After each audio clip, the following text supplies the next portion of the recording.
to gather like this once again. Thank you for all the help we received even this day.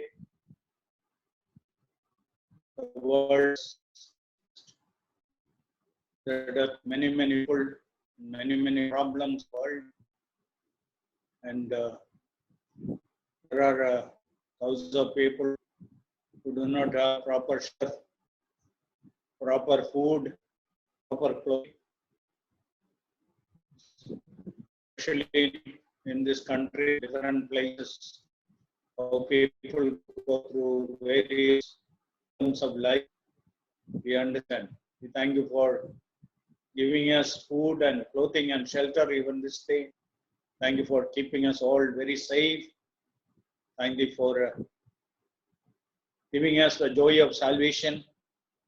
Thank you for helping us to live a life of hope, fully knowing that we belong to God. We are only here for a short time. Our life on earth is very temporary. We all are travelers. We have to leave this world. But we thank you in the appropriate time to enable us to make the right decision, to know this wonderful person, Christ, who is the Savior of the world. He became our Savior. He became my Savior. He became our Savior. Because He is the Savior of all of us, we are able to gather like this and have this Christian fellowship together. Even this evening, the meditation of your heart word may be profitable and beneficial for each one of us.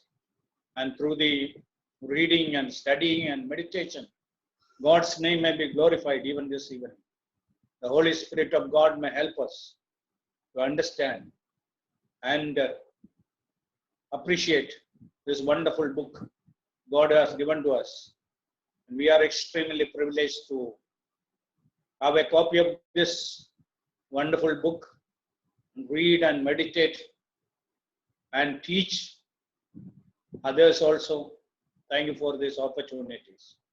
Even this evening when we open the Word of God, help us that we all may find some great truths in the Word of God. Giving your thanks and ask us prayer, the worthy and precious name of the Lord and our Savior, Jesus Christ. Amen. Amen. Today we are going to meditate from Matthew's Gospel, chapter 24. I know that this is one of the very important chapters in the Bible. It is speaking about eschatology, future things. भविष्य के बारे में भविष्यवाणी है यह पूरा अध्याय के अंदर।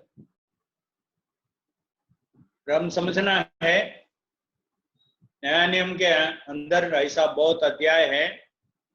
Matthew chapter 24, 25, Mark's Gospel chapter 13, Luke's Gospel chapter 21, Romans chapter 9, 10 and 11, Revelation chapter 6 to 18. All these chapters are speaking about future things. We praise God. In the Bible, we have not only history, and we have prophecy also. Biblical prophecies are accurate and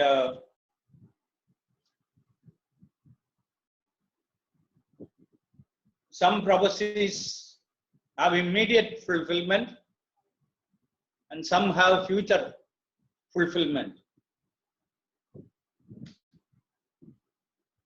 Some prophecies have a double fulfillment or more than once. So, biblical prophecies and its accuracy prove that Bible is the Word of God. only God can know the future, and God has revealed that through the word of God. So in this chapter, Matthew's Gospel, chapter 24,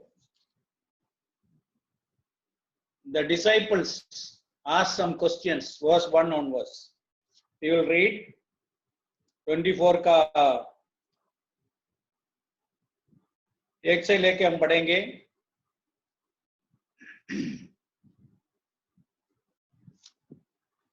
Jesus went out and departed from the temple, and his disciples came to him to show him the building of the temple. यीशु मंदिर से निकलकर जा रहा था, तो उसके चेले उसको मंदिर की रचना दिखाने के लिए उसके पास आए. Verse 2. And Jesus said unto them, See not all these things? Verily I say unto you, there shall not be left here one stone upon another that shall not be thrown down. उसने उनसे कहा, क्या तुम ये सब नहीं देखते? मैं तुमसे सच कहता हूं, ये पत्थर पर पत्थर भी ना टूटेगा जो ढाया ना जाएगा.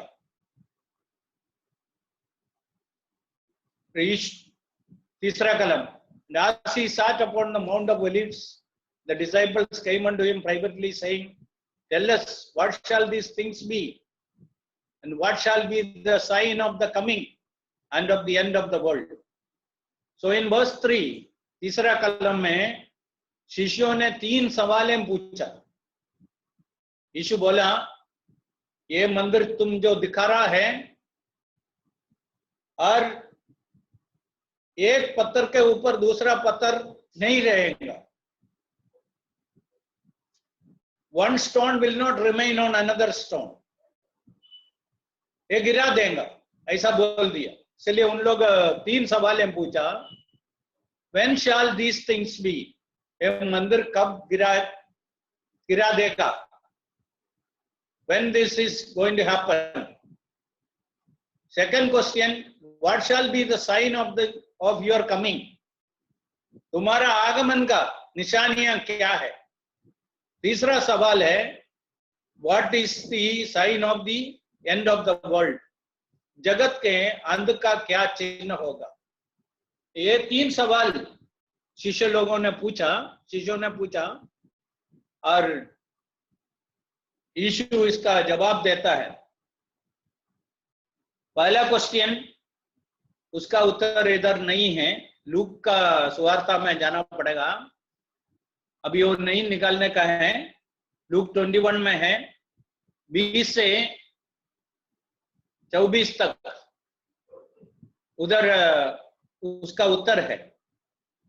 ये मंदिर कैसा गिरा देगा. ये AD 70 में पूरा हो गया और यीशु पहले से उनको कुछ वार्निंग्स दिया था. सेकंड क्वेश्चन वाज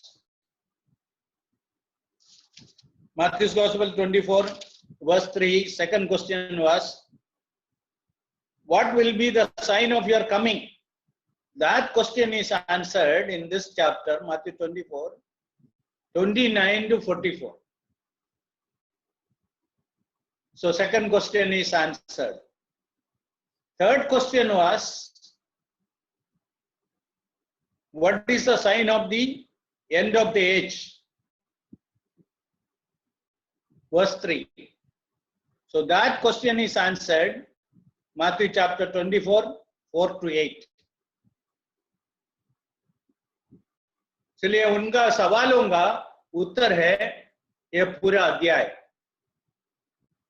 यीशु से उन लोग पूछा, तुम्हारा आगमन का निशानियां क्या है, चिन्ह क्या है, और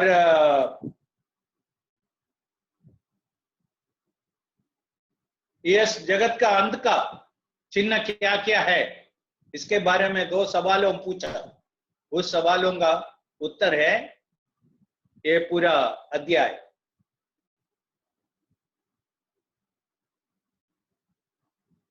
मैं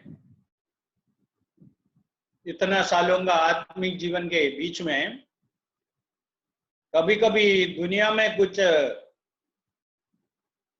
दुर्घटना होते हैं, तुरंत लोग बोलेंगे बाइबल में पहले से लिखा है, लड़ाई का बात हो, भूकंप का बात हो, जागाल का बात हो, आज वर्तमान में ये कोविड का बात हो, लोग बोलेंगे पहले से बाइबल में लिखा है। 1990 में कुवैत वार हुआ है।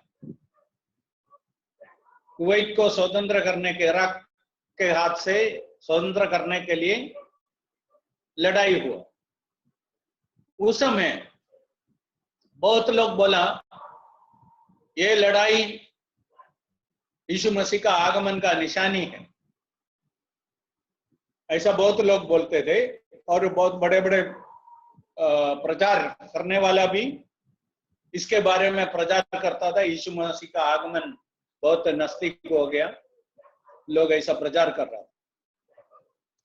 और 2001 में इधर भूकंप हुआ, और भूकंप के समय में भी बहुत लोग बोलता था ये अंध का निशानियां हैं।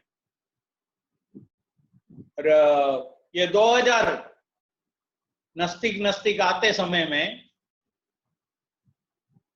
इंडिया में कहां भी हम उस समय गया तो लोग अपने दरवाजे पर, अपने गाड़ियों के ऊपर ऐसा देखा, एक स्टिकर लगाया था। They have put a sticker. The sticker was this: Jesus is coming soon. क्योंकि उन लोग ऐसा सोचा जब 2000 पूरा हो जाएंगे यीशु मसीह वापस आएंगे, ऐसे बहुत लोग सोचता, ज्यादा तो नामधारी क्रिश्चियन लोग सोचता था। उन लोगों को यीशु मसीह अपने लोगों को स्वर्ग में लेके जाने के लिए आने वाला है, और 7 साल के बाद दुनिया में राज्य करने के लिए आने वाला है। ये दोनों उन लोग बराबर समझा नहीं है। उन लोग यीशु इस दुनिया में राजा होके आने वाला है, उसके बारे में थोड़ा जानकारी है, वो भी इतना बराबर नहीं है। और यीशु जब दुनिया में था, यीशु अपने लोगों को ये मंडली के लिए जो गुप्त में आके मंडली को स्वर्ग में लेके जाना, और बाद में 7 साल के बाद पृथ्वी में आने का है, राज्य का स्थापना करने के लिए, ये अलग करके कुछ बताया नहीं है।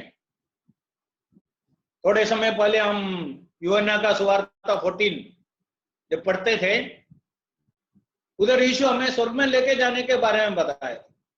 इधर ये सब अध्याय में बोला हुआ बातें उनका दुनिया में आने वाला है उसके साथ जोड़ा हुआ निशानियों के बारे में। यीशु क्यों इसको दोनों को अलग करके अपना शिष्यों को नहीं बताया? हम समझना है, they were all Jewish disciples.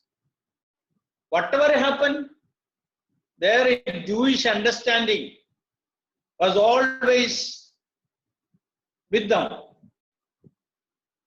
उन लोगों के लिए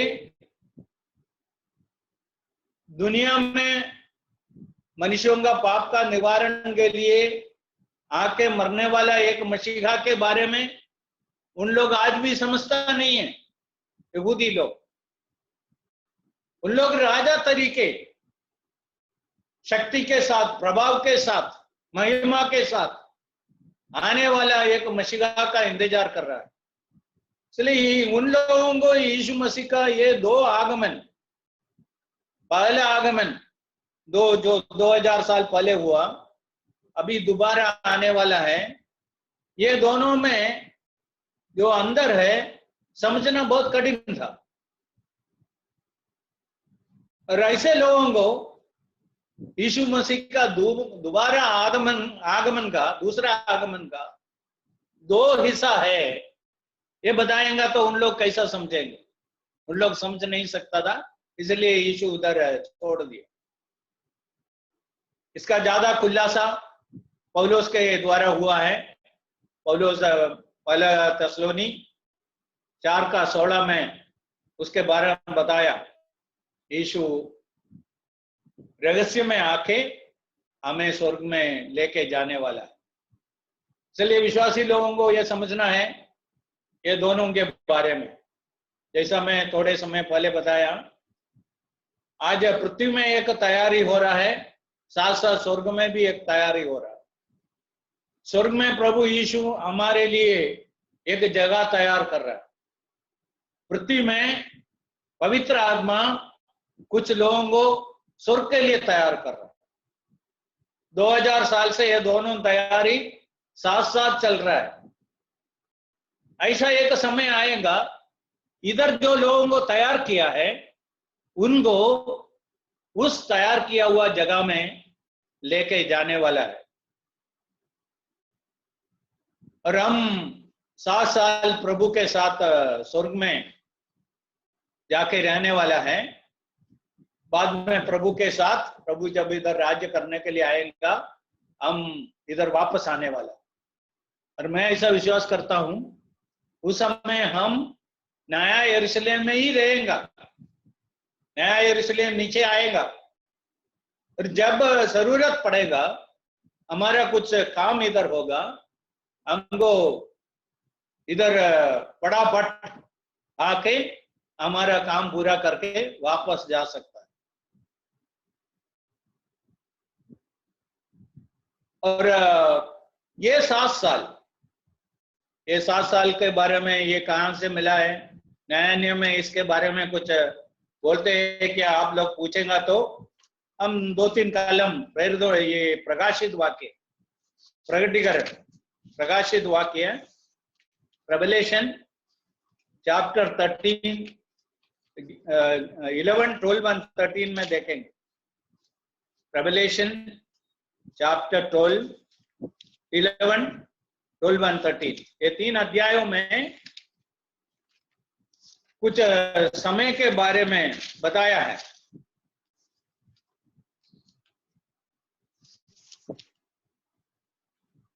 इधर हम देखते हैं चैप्टर 13 में लिखा है verse 5, and he was given a mouth speaking great things and blasphemies, and he has given authority to continue for 42 months.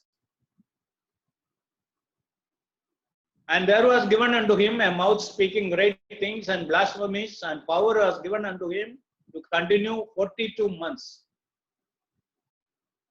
42 महीने। 42 महीना कितना होता है उनको मालूम है? 3.5 साल होता है। ओके, 3.5 साल उधर हमको मिला है। और देखिए 12 का 14 में देखिए, but the woman was given 2 wings of great eagle, that she might fly into the wilderness to her place, where she is nourished for a time and times and half a time. Time means 1 year, times means 2 years, half a time means 6 months or half a year. तो वापस 3.5 साल इधर हमको मिलता है। 12वां अध्याय में आइए, 12वां अध्याय का 6वां कलम।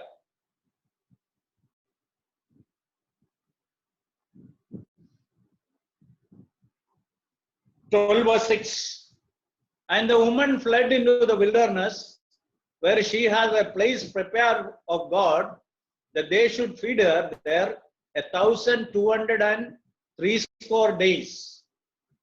That is 1,260 days.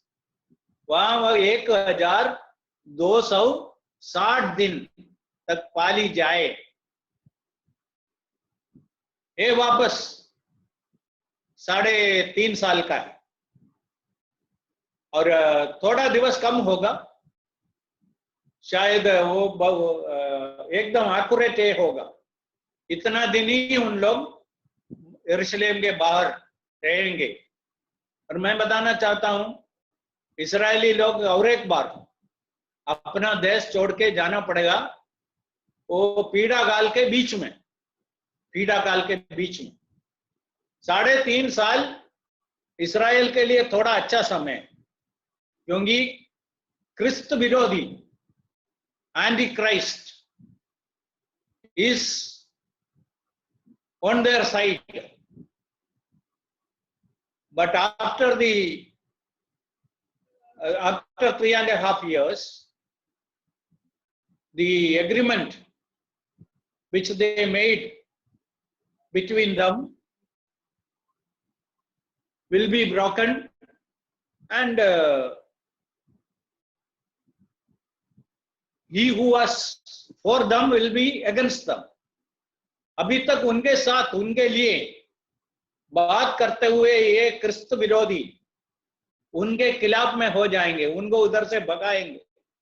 उस समय ये 3.5 साल उन लोग इस्राएल, अभी जो इस्राएल देश है उससे बाहर जाना पड़ेगा। ओके, वन मोर वर्स इन रेवलेशन चैप्टर 11,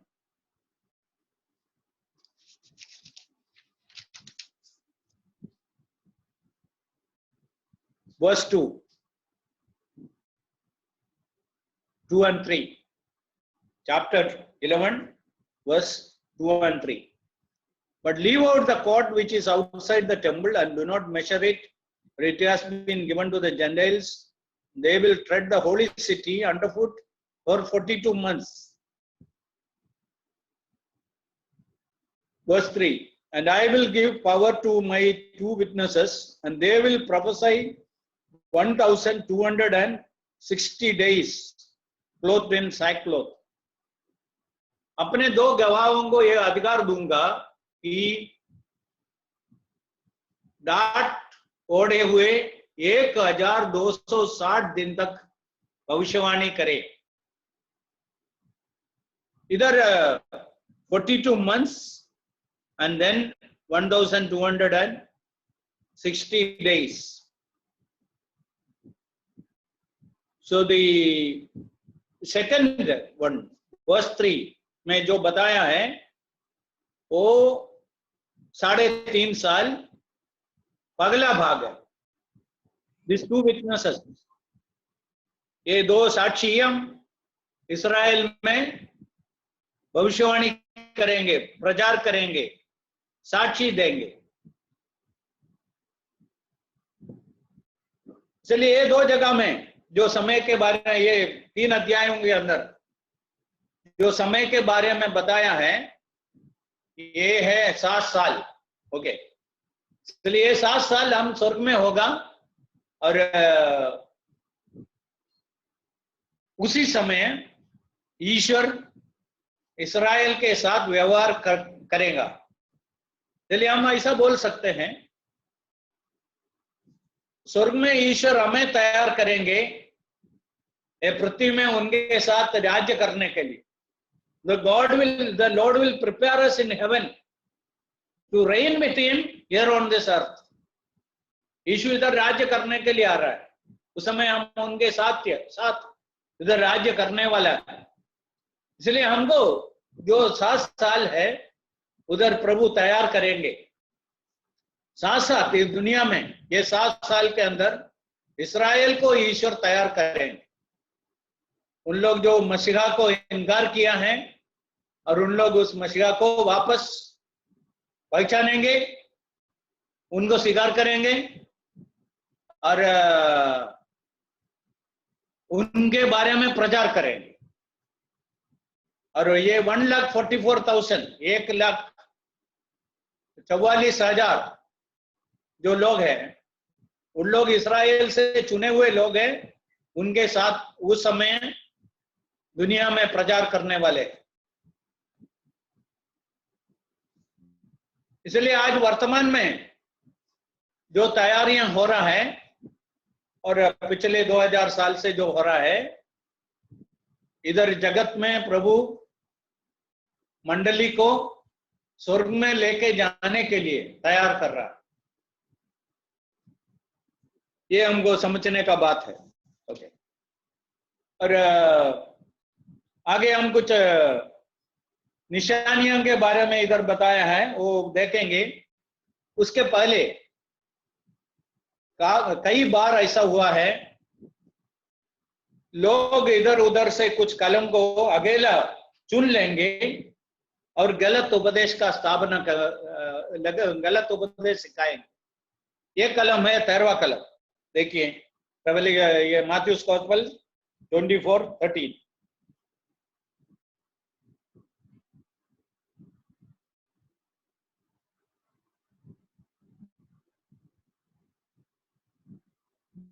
परंतु जो अंत तक धीरज धरे रहेगा उसी का उद्धार होगा।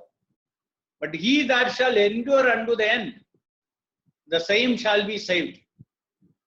इधर दो शब्द हमको देखना है। सेव्ड,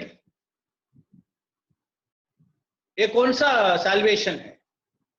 दूसरा है एंड, अंत, इसलिए दो शब्द है। उद्धार होगा, ये कौन सा उद्धार है?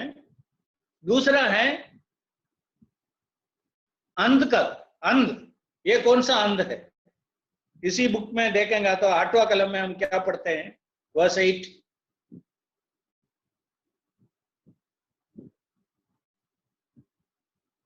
(24) का 8।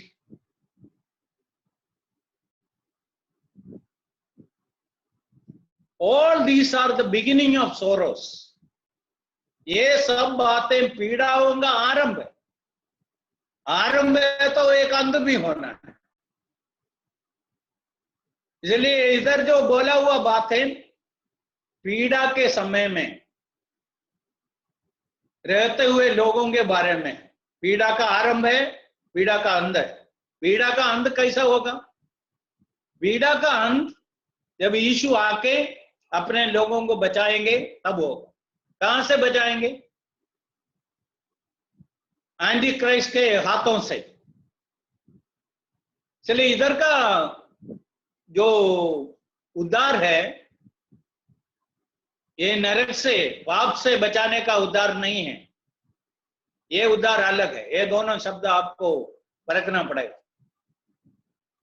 इसलिए अंत पीड़ा काल का अंत है। दूसरा, इधर जो उद्धार के बारे में बताया, सैल्वेशन के बारे में बताया, वो सैल्वेशन जो आज वर्तमान में एक विश्वासी अपने जीवन में पाया हुआ उद्धार नहीं है। और उस समय इधर जितने विश्वासी लोग हैं उनको बहुत पीड़ाएं सहना पड़ेगा। और जो अंत तक रहता है उसका क्या होगा? प्रभु आके उनको एंटी क्राइस्ट के हाथ से बचाएंगे। उसके बारे में ओके 14 में क्या लिखा है? उसी अध्याय का 14।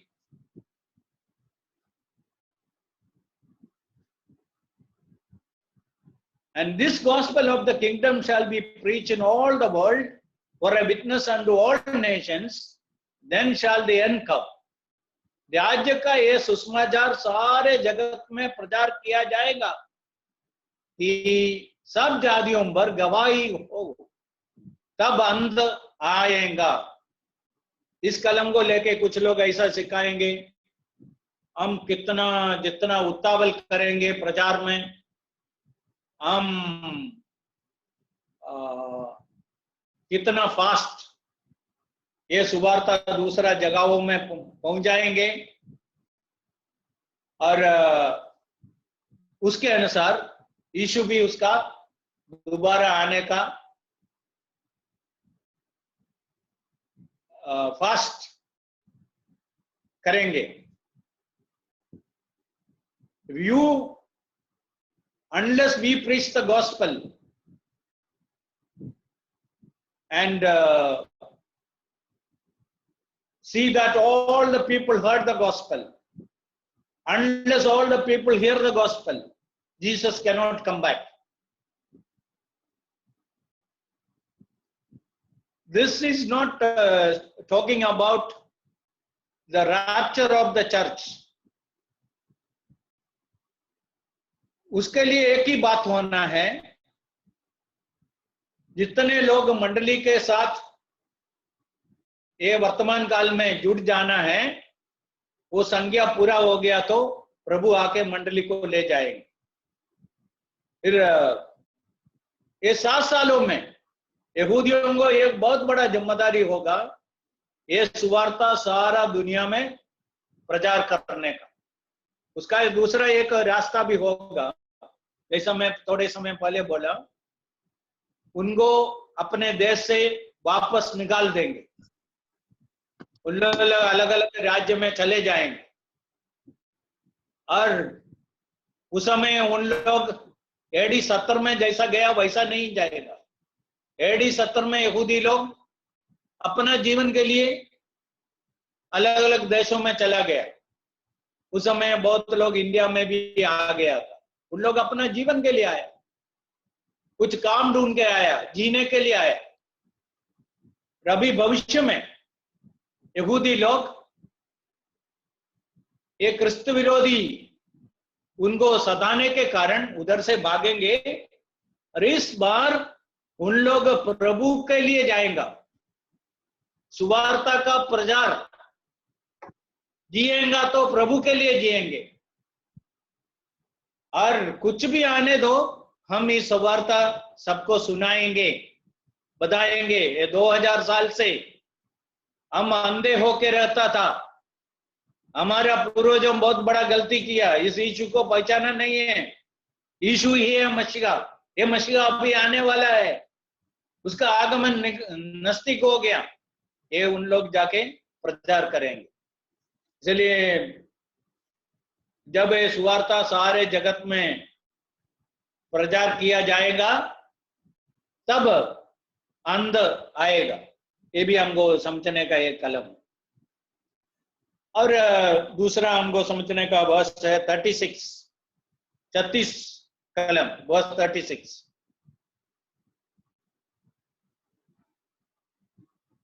यहोवा का साक्षियां, ये कलम को लेके हमको बोलेंगे यीशु मसीह परमेश्वर नहीं है, क्योंकि यीशु खुद नहीं जानता है कब वो वापस आने वाला है। इधर जो इंग्लिश में जो दिया है, पहले मैं पढ़ूंगा, बाद में हिंदी पढ़ूंगा। But of that day and hour no man, no not the angels of heaven, but my father only. और हिंदी में पुत्र भी लगाया है। उस दिन और उस घड़ी के विषय में कोई नहीं जानता, ना स्वर्ग के दूत और ना पुत्र, परंतु केवल पिता।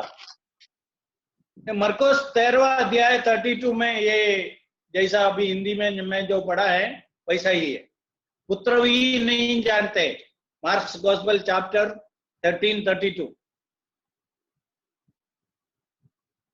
उस दिन या उस घड़ी के विषय में कोई नहीं जानता, ना स्वर्ग के दूत और ना पुत्र, परंतु केवल पिता। But of that day and that hour no man, no not the angels which are in heaven, neither the son but the father। अभी इधर से मैं 2 बातें बोलना चाहता हूं। पहला बात है, यीशु मसीह मंडली के लिए उसका जो आगमन है वो समय के साथ जोड़ा हुआ नहीं है। It is not related to time, it is related to number. Okay, हम 2 कलम और पढ़ेंगे तब मालूम पड़ेगा, आपको समझ में आया होगा। ये जो घटना है प्रभु मंडली के लिए आने वाला है, ये समय के साथ जोड़ा हुआ नहीं। ऐसा कोई नहीं बोल सकता है 2000 के बाद, 2020 के बाद 2025 में आएगा, ऐसा बोल नहीं सकता है, क्योंकि वो समय के साथ जोड़ा हुआ नहीं, फिर कुछ संज्ञा के साथ जोड़ा हुआ। It is related to number. Okay, उसके लिए हम 2 कलम पढ़ेंगे। Romans chapter 11:25।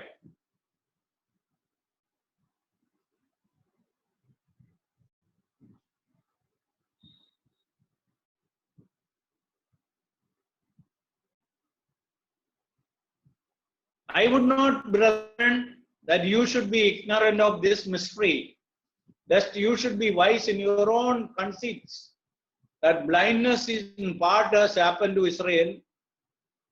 इसके बाद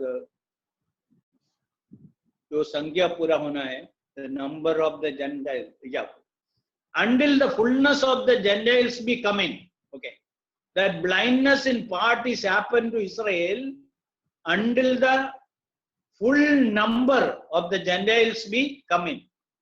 हे भाइयों, कहीं ऐसा ना हो कि तुम अपने आप को बुद्धिमान समझ लो, इसलिए मैं नहीं चाहता कि तुम इस भेद से अज्ञान रहो, जब तक अन्य जातियों पूरी रीति से प्रवेश न करे, तब तक इस्राएल का एक भाग ऐसा ही कठोर रहेगा। अन्य जातियों से जितने लोग ये वर्तमान काल में, मतलब ये कृपा का युग में उद्धार पूरा होने के लिए ईश्वर इंतजार कर रहा है।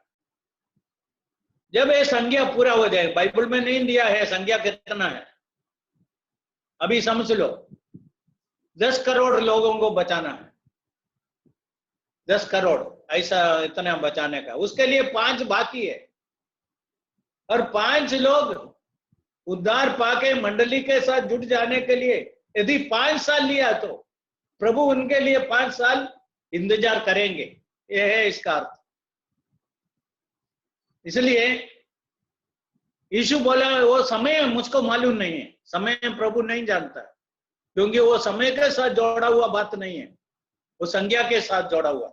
और कल हम देखेंगे 2 Peter 3:9 and 10, दूसरा पत्रोस 2 Peter 3:9 and 10।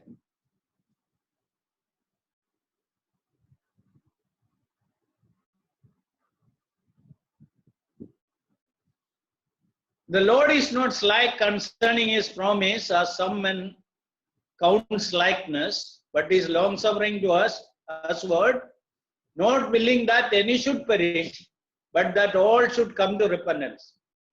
प्रभु अपनी प्रतिज्ञा के विषय में देर नहीं करता, जैसी देर कितने लोग समझते हैं, परंतु तुम्हारे विषय में धीरज धरता है और नहीं चाहता कि कोई नाश हो, वरन यह कि सबको मन फिराव का अवसर मिले। इसलिए प्रभु उसका आगमन का देरी करने के पीछे क्या उद्देश्य है? और कुछ लोग उद्धार पाने का है, और उनके लिए प्रभु धीरज से वेट करने के लिए प्रभु तैयार है। जैसा मैं बोला, यदि 10 करोड़ से 10 करोड़ लोग पूरा होने के लिए, ऐसा मत लेना है मैं बोला है संख्या 10 करोड़ है, ऐसा मुझको मालूम नहीं है, कुछ संख्या है इधर इस कलम के आधार पर, और बाकी जो 5 लोग और विश्वास में आएगा तो संख्या पूरा हो जाएगी, उसके लिए प्रभु वेट करने के लिए तैयार है, उसका अर्थ है। वापस उस कलम में मैथ्यूज गॉस्पेल चैप्टर 24 का 36 में हम आए। प्रभु बोला है उस समय प्रभु खुद नहीं जानता है।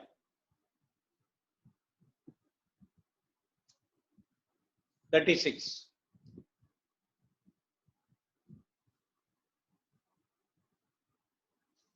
But of that day and hour no man, no, not the angels of heaven, but my Father only. This is a great servant of God. When I asked him this question, बहुत साल पहले मैं ये सवाल उनको पूछा और उस समय उसने एक अच्छा जवाब दिया। उसने बोला ये प्रभु का सर्वज्ञान के बारे में लोग सवाल उठाते हैं इसको पढ़ने के बाद, पुत्र क्यों नहीं जानते? ईश्वर सर्वज्ञानी है तो ये जरूर जानना जानना है. If Jesus is God, he should be omniscient, knowing everything. Then he should know definitely the time of his return. और उस प्रभु का दास मुझको बोला, आपको समझना है सर्वज्ञानी है हमारा प्रभु, साथ साथ सर्वशक्तिमान है. उस सर्वशक्ति में उनको कुछ बात नहीं जानना, ये बात मुश्किल जानने का. सर्वशक्ति में उसको जानने से अपने आप को रोके रख सकते. ये आपको कितना समझ में आया मुझको मालूम नहीं है. इसलिए ईश्वर का, प्रभु यीशु का सर्वशक्ति इधर हम देख सकते हैं. और सर्वशक्ति को इस्तेमाल करके कुछ बातें जानने से अपने आप को रोके रख सकते हैं. ठीक है, इतना आपको समझने का है. क्योंकि ये कलम वर्स 36, कोई भी यहोवा साक्षी को आप मिलेगा तो ये आपके सामने रखेंगे. बताओ, अरे यीशु ईश्वर है तो सब कुछ जानने का है. देखो इस उनका जानकारी का अपूर्णता देख लो. फिर यीशु एक छोटा ईश्वर है. जितना परमेश्वर पिता बड़ा है उतना पुत्र बड़ा नहीं है, वो छोटा है. आपके सामने उन लोग इसके बारे में आर्गुमेंट करने के लिए कोशिश करेंगे, इसलिए मैं कलम को बताया. अभी हमको 2 कलम इधर से देखना है ट्रिब्युलेशन के बारे में. Verse 29,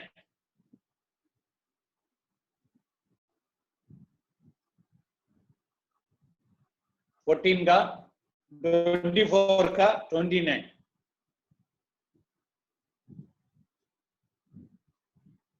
Immediately after the tribulation of those days shall the sun be darkened, and the moon shall not give her light, and the stars shall fall from heaven, and the powers of the heaven shall be shaken. इधर ये great tribulation and tribulation, और 21 भी हम साथ में पढ़ेंगे, तब हमको समझ सकते हैं. 21,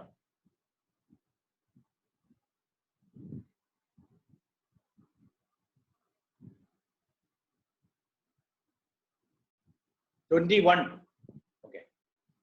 Then shall be great tribulation, such as was not since the beginning of the world to this time, no, nor ever shall be. इसलिए 29 में जो बोला हुआ बातें हैं, ये ग्रेट ट्रिबुलेशन शुरू होने का समय है. उस समय तक जो था उसको ट्रिबुलेशन बोला. क्यों ऐसा बोला है? ये आखिरी 3.5 साल, पहले का 3.5 साल के साथ तुलना करके देखेंगे तो ये दूसरा भाग भारी क्लैश का है, बहुत क्लैश का है. अरे उसको कैसा पहचानेंगे, कैसा शुरू हो गया?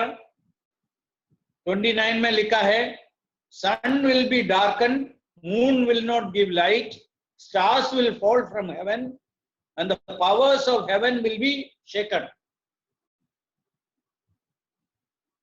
इसका शुरुआत ऐसा ही है. उस दिन क्लेश के बाद जब भारी क्लेश शुरू होते हैं, ग्रेट ट्रिबुलेशन शुरू होते हैं, कुछ निशानियां हैं. क्या क्या निशानियां हैं? सूर्य अंधियार हो जाएगा, चांद का प्रकाश जाता रहेगा, तारे आकाश से गिर पड़ेगा, और आकाश की शक्तियां हिलाई जाएंगी. उधर से शुरू होता है. इसके बारे में रेवलेशन 6 का 12 में और 8 का 12 में लिखा है. रेवलेशन, प्रकाशित वाक्य 6 उसका 12.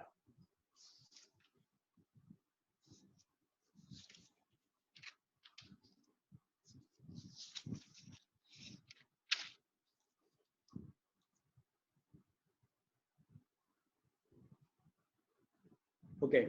Behold, I beheld when he had opened the sixth seal, lo, there was a great earthquake. The sun became black as cyclones of air. The moon became as blood. जब उसने छठवीं मुहर खोली तो मैंने देखा कि एक बड़ा भूकंप हुआ, सूर्य कंबल की नाई काला और पूरा चंद्रमा लोहू का सा हो गया। 8 का 12 देखिए।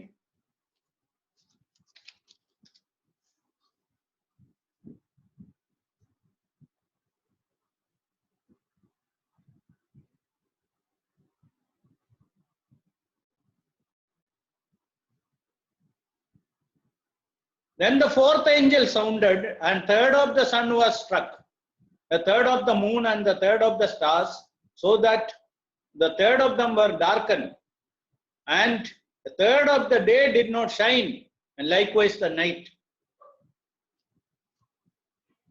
उसे ये भारी क्लैश, ग्रेट ट्रिबुलेशन शुरू होता है, और इधर से 1/3 of the day is darkened. That means night will become 12 plus 4, 16 hours. Night will become 16 hours night. Then 8 hours day.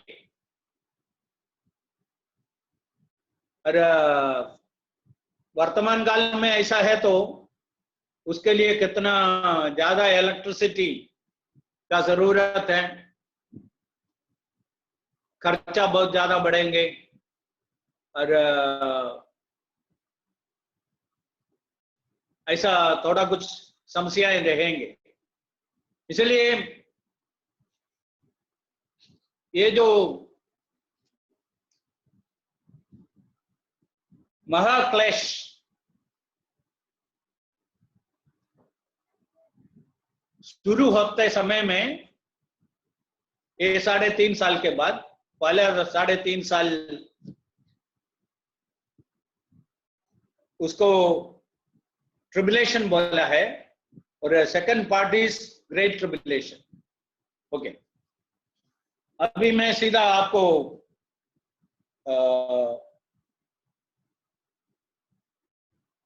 समझाना चाहता हूं। ये पूरा अध्याय यहूदियों के साथ जोड़ा हुआ है। उसके लिए कुछ कारण इधर देख सकते हैं। पहला है 15 कलम, 15 देखिए, वर्स 15।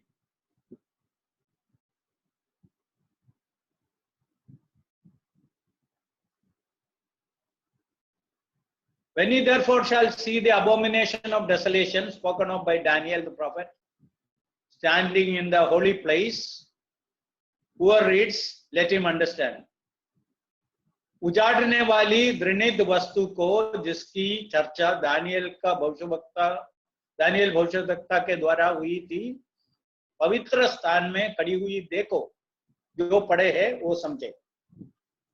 और इसके बारे में 2 Thessalonians 2:4 में हम पढ़ते हैं। 2 Thessalonians chapter 2 verse 4।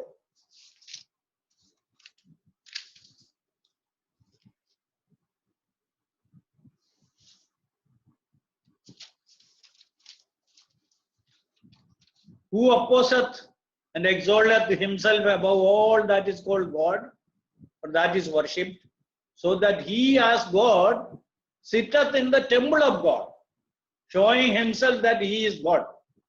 जो विरोध करता है और हरेक से जो परमेश्वर का पूज्य कहलाता है, अपने आप को बड़ा ठहराता है, यहां तक कि वो परमेश्वर के मंदिर में बैठकर अपने आप को परमेश्वर प्रकट करता है। इधर हम क्या देखते हैं?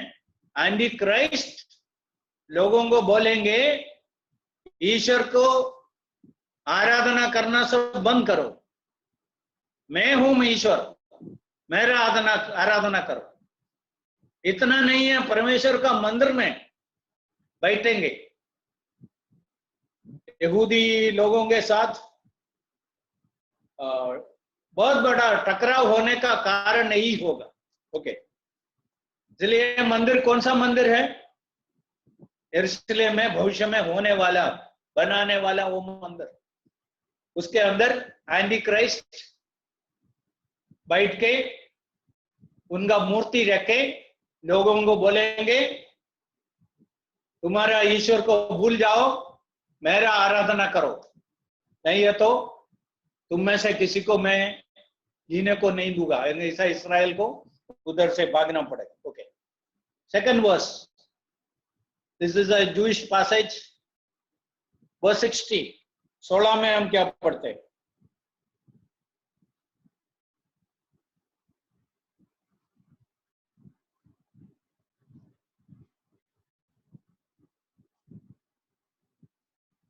नहीं, not second Thessalonians, Matthew's gospel chapter 24 का 16।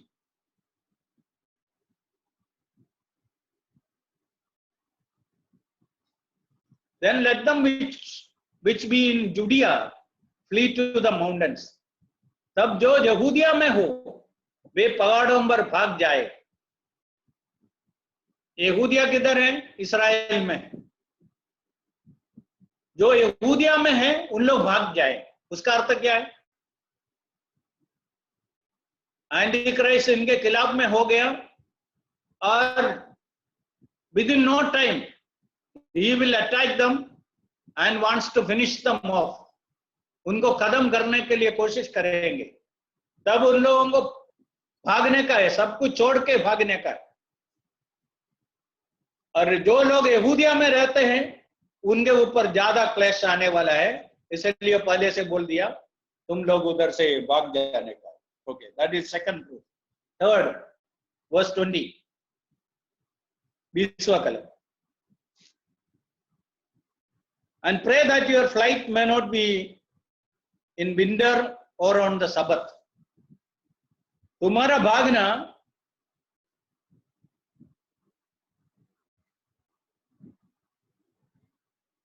जाड़े में या सबत के दिन ना हो। Pray that your flight be not in the winter, neither on the Sabbath day. इधर सबत के बारे में लिखा है। दुनिया में सबत का पालन करने वाला एक ही झुंड है, एक ही देश है, वो है इस्राएल। वो सबत में हो जाएगा, दूसरे लोगों के लिए कोई प्रॉब्लम नहीं है, यहूदियों के लिए प्रॉब्लम है। उनको सबत के दिवस ज्यादा दूर नहीं जाने का है। फिर कैसा भागेंगे? यदि सबत के दिन हो गया तो उनके लिए भागना है, नहीं भागना है। भागेगा तो सबत का उल्लंघन हो गया, फिर ईश्वर के दृष्टि में गुनहगार हो गया। भागना नहीं भागेगा तो उनको मार डालेंगे। इसलिए वो सबत के साथ जोड़ा हुआ बात है इस्राएल के लिए। और एक बात देखिए 23 से 26 तक।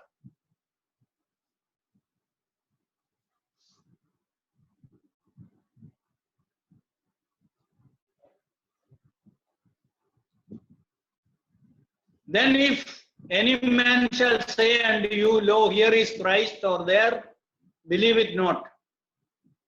आगे पढ़ेगा तो यदि कोई बोलेंगे 25 और 26। 25,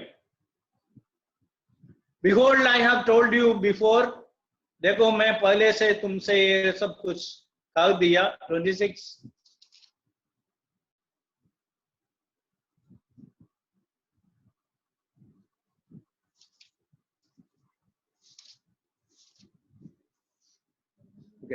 Wherefore, if they shall say unto you, behold, he is in the desert, go not forth. Behold, he is in the secret chambers, believe it not.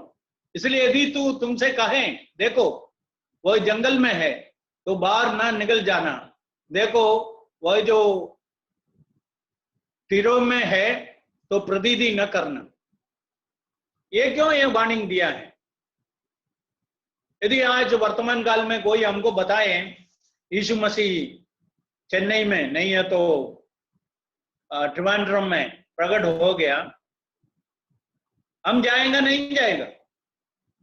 बहुत लोग हमको फोन करके बोल रहे हैं हम जाके देख लिया, ये सच है, यीशु उधर प्रकट हुआ है और जाके मिला है, ऐसा बोलेगा तो एक सच्चा विश्वासी जाएगा? नहीं जाएगा, क्योंकि मंडली मध्याकाश में आने वाला यीशु का इंतजार कर रहा है, इसलिए नहीं जाएगा। फिर यहूदी लोग जाएगा ऐसा सुनेगा तो क्यों जाएगा? उन लोग दुनिया में आने वाला एक मसीहा का इंतजार कर रहा है। इसलिए यह भाग इधर जो कुछ बातें बताया है वो ज्यादा इसराइल के साथ जोड़ा हुआ है। आज मैं इधर समाप्त करता हूं, प्रभु का इच्छा है तो फ्राइडे को और थोड़ा कुछ बातें इधर से हम देखेंगे। आज मैं इधर समाप्त करना चाहता हूं। प्रभु इन वचनों को आशीष करे।